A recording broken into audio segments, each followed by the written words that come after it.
Hey guys, what's up? Darcy here at 6 Strings 9 Lives. Well, I don't know about you guys, but 2022 is trucking along at a breakneck speed. Summer's almost over here in Canada. Kids are going back to school here, I think, around the 31st or the 1st of September. I know it's different in other places of the world, but but I am looking forward to some releases here in the tail end of 2022. Looking forward to some announcements for early 2023 for releases. I've jotted a few down that I got my eye on and most likely will pick up. Let me know in the comments what ones you're looking forward to also. But brand new Ozzy Osbourne coming out. I like what I've heard so far, I'll be honest with you. Not a big fan of Ordinary Man, but this one does have some Tonys on there, Zach's on there, and like I said, I do like what I've heard so far, especially that song he did with Tony Iommi. Really good. New Queensryche coming out this year. New Gravedigger, like tomorrow, August 26th. That's getting released. I forget what, probably like their 23rd album. I got some Gravedigger to show you here today, so we'll talk a little bit more about them in a second. Brand new Megadeth. I think we have 3 out of the German Big 4 of Teutonic Thrash releasing an album this year, which includes Tankard, brand new Blind Guardian coming out, and Canada's own Razor after 25 years. Love Razor, great band. They got a brand new one coming out here September 23rd called Cycle of Contempt. And another one I got my eye on is Iron Allies, and that is a collaboration of 2 Accept members, Herman Frank and David Reese, which, David was on the album Eat the Heat in 1989, I believe, and Herman Frank was a member of Accept for a number of years. Really like both those guys, so I'm going to see what they come up with together. I think the first single is released already. Have not heard it yet, so I should do that. Actually, you know what? Before we get started, if you're not busy tomorrow and you want to hang out and talk some metal, I've been kindly invited over to join Marty and Alan for an episode of Heavy Metallürgy, and I will leave a link to the channel that it will be on. It will start at 9 p.m. Eastern time, so that's 7 p.m. my time, so I get an earlier start than those guys. But just really looking forward to talking with these guys and discussing an awesome year in metal that they kind of let me pick what year, and I'm kind of prepping for it a little bit. I got some 1986 spinning in the background. Sword from Canada, great album, Metalized, but definitely looking forward to that. So I will leave a link in the description. Come over and join us, hang out for a while, grab a couple drinks, whatever you want to do, but just love talking metal with those guys. Their channel is awesome. I watch them quite frequently, and they're so knowledgeable, and like I said, a lot of fun. So anyways, let's get into this update. I picked up, let's grab a quick drink here. I picked up the 3rd Annihilator album, and this should be the last one that comes out on music on vinyl, because this is kind of the end of the Roadrunner years, and then they will start reissuing a whole bunch of Annihilator albums here real soon on Ear Music, which they've been doing a great job with those Sabotage reissues, and they released Metal 2 from Annihilator. Great job on that one too. But here's Annihilator's 3rd album, Set the World on Fire, from 1993. So, 3 albums, 3rd vocalist in a row. So this one features, Aaron Randall on vocals. The revolving door that is Annihilator with members and things like that. I know that could be frustrating for some, but for me, I've always loved Annihilator, and you got to admit, Jeff Waters pretty much is Annihilator. I was thinking about, it should actually be a trivia game if somebody could name 5 Annihilator second guitar players, because I don't think I could without looking, that's for sure. because you know it's all centered around Jeff. It's his baby. It always has been, and I'm sure it always will be. But anyways, this one came out on Music on Vinyl. I'm a big fan of mostly everything that Music on Vinyl does. They always do a very good job. Here is the inner for that one. Just a one-pager with lyrics, and on this one, yeah. Actually, I was gonna say this one is, and you know, standard bag with Music on Vinyl. This one is limited to 3,000 individually numbered copies of translucent blue colored vinyl. And then as per Music on Vinyl, 2 months later they release all their releases on black vinyl. So how limited those are, I have no idea, but so pretty nice colored vinyl, and always a nice anti-static sleeve with these guys. So that kind of completes the first 3 Annihilator that were all originally released on Roadrunner Records back in the day. Most people are really familiar with the first 2 Annihilator, which we should talk about a couple songs here. But this one is, I really enjoy this album. The title track, awesome. No Zone, Night Jumps Queen, which I think they still play that one to this day. But check out the song Brain Dance. Awesome. Oh yeah, some sword in the background. Let's crank this up a minute.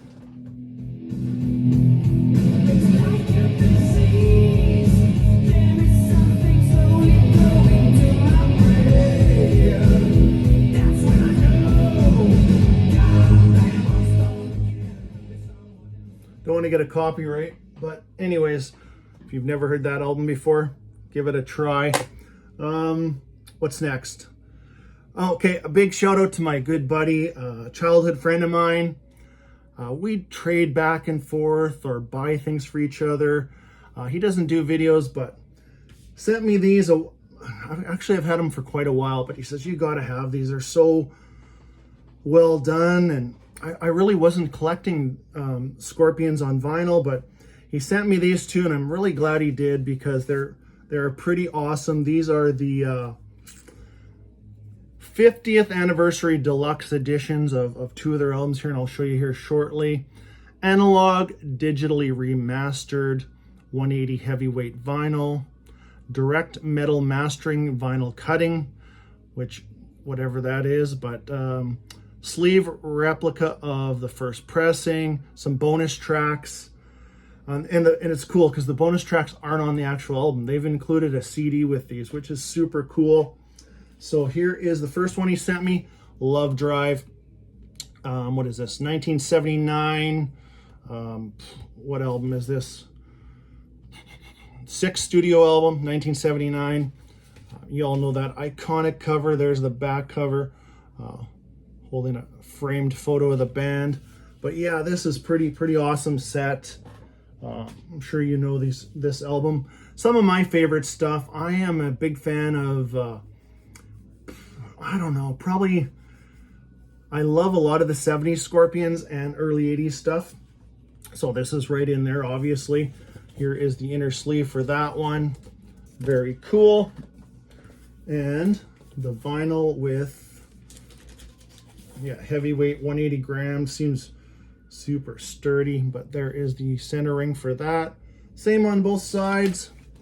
And here is that CD that they slipped inside, which is super cool because it's got the bonus tracks right here. And, you know, I'd say, you know, you're spending that kind of money for some of this vinyl to do something like this. I know this is an anniversary album and it's kind of a celebration. I mean, 50 years, that's unreal. Unreal 50 years plus career, really. But super cool touch. And then I said he sent me 2, and then he sent me 1982's, their 8th studio album, Blackout, a real classic, in my opinion. And of course, BMG gets mentioned, at least in my videos, quite a bit. BMG gets involved in pretty much everything, and when you see the BMG logo, you pretty much can associate quality with it. So yeah, there's the back cover to Blackout. Very cool inner lyrics on one side, and then you got this classic shot of them on stage, you know, in the early 80s. Great stuff for sure.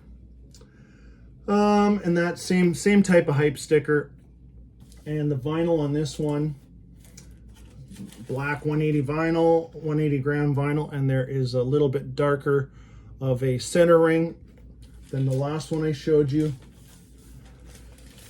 And this CD, actually, they included that CD like I had mentioned, and there's 4 bonus tracks on there.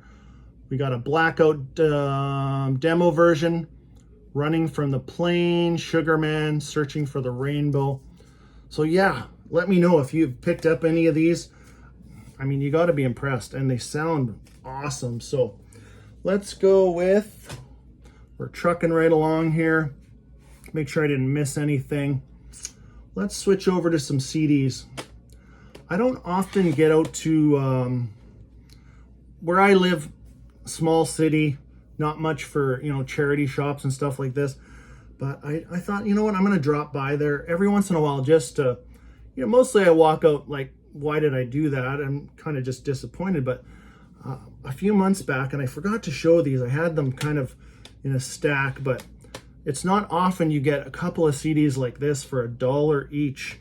And that's $1 Canadian. That's a hell of a deal. This one I never had in my collection. I wouldn't buy it.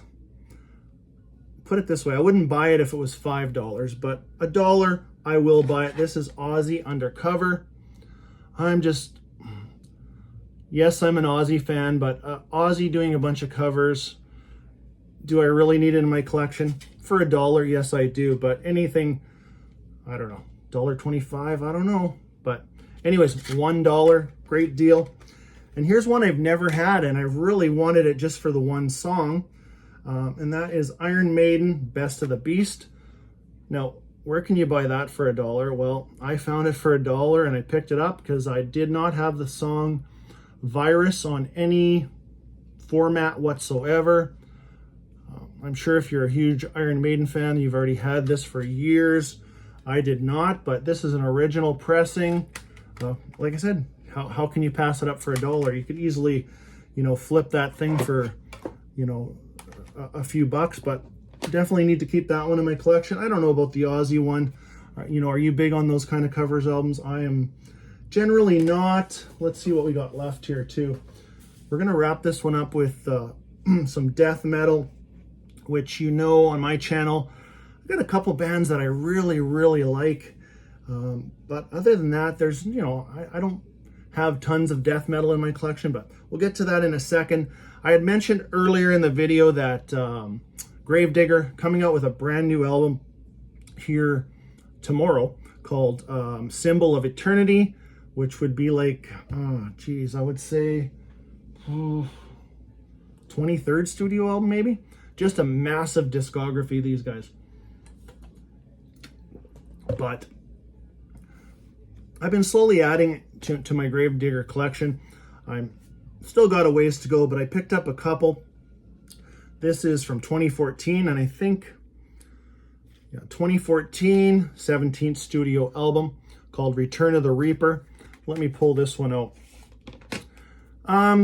Gravedigger, just metal. They're kind of thrown in with the German power metal bands like Halloween, Rage, Running Wild, and degree of power is different with every one of these bands, in my opinion. These guys are just more straightforward metal. They don't really veer off the beaten path. They have a formula. They've stuck to it for years.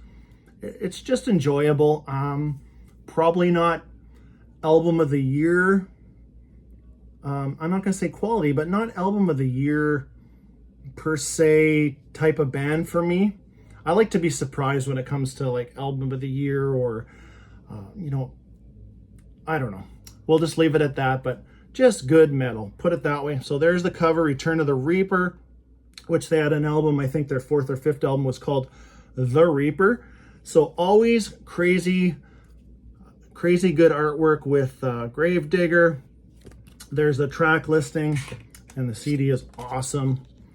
There is a very cool centering for that CD. Yeah, great, just consistent throughout. I couldn't name you a bunch of tracks that are just standouts. I don't know. Tattooed Rider, really enjoy that song. Road Rage Killer, Satan's Host, just consistent throughout. If you know Gravedigger, that's what you're gonna get. And then I also picked up their 19th studio album called The Living Dead. These are both released on Napalm Records, kind of right around the time when Napalm went to these digipacks, which I don't mind these digipacks. I really enjoy them much better than those shitty slide-in sleeves. But this is The Living Dead from 2018. So lately, these guys have been good for an album every 2 years, and no different than this year. So they're releasing their newest album, which is a follow-up to 2020's The Field of Blood, or Fields of Blood. There you go, booklet inside. And yeah, Fear of the Living Dead, great track. The Power of Metal, really good track too. So yeah, just typical Gravedigger, doing what Gravedigger does. I know that sounds cliche, but it's true when it comes to, you know, some of these bands that just have been around for years. They don't, like I said, they don't really veer off the beaten path much. Actually, Gravedigger did that early on in their career. It didn't work for them. Came back to this, you know, just metal formula, and yeah, there's a picture of the band inside. Lyrics, great booklets. Napalm Records always does a good job too. So on to a little bit of death metal. There's one band that's still going that I didn't know, you know, a few years back. I knew of them back in the day, but just was never, I never had that acquired taste for death metal back then. And there's different degrees of death metal, but this one is right in my wheelhouse. So I had picked up Obituary Slowly We Rot on the Music on Vinyl version here a few years back. I don't know, I think I've shown that one on a video. You know, not my favorite from the band. I'd like to, one day I want to do a ranking, but I'm still missing 2 Obituary albums. But so this is the one I picked up a few years back. And then I was debating, am I going to pick up more Obituary on vinyl, because they pretty much are my favorite death metal band that is still going. I mean, I love the band Death, but we all know that they're not going anymore for obvious reasons. But I thought, you know what, I am going to pick up some Obituary. I did pick up more than I'm going to show you here today, but I'm just going to show you 3. So I went ahead and I thought, okay, Listenable Records has put out these reissues, and I can't not have this first one without the other 2. So I picked this up again, actually, on Listenable Records. And man, I did a comparison of these 2, Music on Vinyl and Listenable Records. Sound-wise, I'll tell you, they're equally as good to me. I would tell you that the Listenable Records, which this one is on a gold vinyl, there is a bit of surface noise in between tracks, but once it's into the actual track, it's just fine. So I wouldn't get too worked up about it. But what a job Listenable Records does. There is the center ring for that, and then the center ring for this one. This one, obviously, on a gold vinyl. Quality-wise, I'm gonna give sound-wise, so minus the surface noise, maybe the edge goes to Music on Vinyl in that category, but volume-wise, it's neck and neck. Cover-wise, and there was no insert whatsoever with the Music on Vinyl. There is with the Listenable Records. So here's the inner for that. Nice thick card. We got a nice write-up here by Phil Alexander, editor, Krang Magazine, London, England. Very cool. And I'd say the quality of the cover itself is actually, I'll give the edge to Listenable Records. So this is the Listenable Records one in my right hand. And I compare the two up. So the less blurry one is this Listenable Records one. I'd say the Music on Vinyl one is a little bit darker. But yeah, I definitely give the edge to Listenable Records on this one.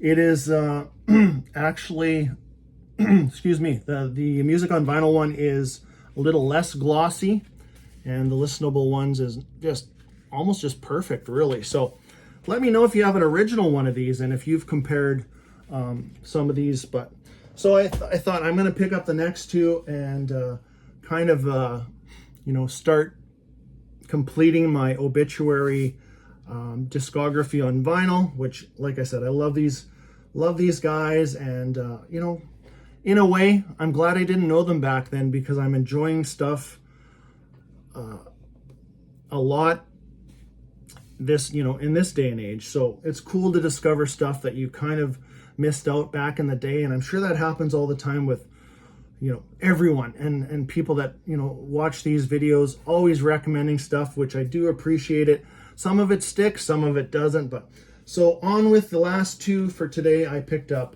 their second album, which I love. Listenable Records, they put the actual date the album first came out, 1990s, Cause of Death. I say thrashterpiece a lot, but this is a deathterpiece. As corny as that sounds, this is just a death metal classic, which actually sounds a little bit better. But love this cover. I actually have there's a live version of this coming out. It's already out. Actually, it's on the way, or it's getting released soon, or it's already on the way. I've ordered this one and Slowly Rewrought. They did the, kind of live in a room versions of these two death metal classics. But you all know this album. I thought so cool, wearing all their cool shirts, Sepultura, and what else do we got here? Godflesh, Napalm Death, Cannibal Corpse. I don't know what Trevor's wearing, but man, does he always look so evil. I love that guy. Great riffs from Trevor. And this one is on a, what do we call? Oh, and again, another great inner. Here's this side, thick. And oh, I love that tree with the skulls. That's so cool. But this vinyl is a orange and black, and there's the eye in the middle, so cool. And then kind of the reverse on this side, you got mostly black with some orange. But yeah, Cause of Death, classic. And I love this album. Right in the same wheelhouse as Cause of Death. This is their third album from 1992 called The Incomplete. So that's the first three of the obituary I will show you. I have some other ones that I'll show you in a future video, but don't want to overdo it with the obituary. But The Incomplete, again, love that logo. The logo is so awesome. The artwork is fitting, nice, desolate background with the title of The Incomplete. Love the background photo. If you are not familiar with Listenable Records, they do a great job. They're up there with some of my other favorite labels. And this one is on a, show you in a second, it is definitely on a kind of a piss yellow for sure.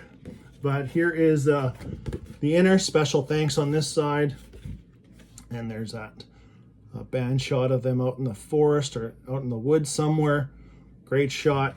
Don't need to do a lot of explaining on these albums as far as songs and stuff go. I just kind of love them all. But Transparent Piss Yellow, we'll call this one. So get the light shining through that. And yeah, centering same on both sides. So that is that's pretty much it for this episode or this update. But hope you enjoyed that one. Hope you're having or had a great summer. If it's summer where you live, or or if it's winter. I think I've said that before, because I know friends in Australia and other places, it's actually winter time. So that is it for today. Don't forget to, if you got the time, come and join Alan and Marty and myself, where we take a blast to the past and discuss some of our favorite albums from 1986. Definitely a super pivotal year for me, and amongst some of my favorite years of metal, to be honest with you. I started pulling out a bunch, and I didn't realize how many that I actually had. So this could be a long video. We'll definitely have to have a few cold ones as we discuss a very cool, awesome year in metal. But anyways, hope you enjoyed this, and until next time, stay heavy.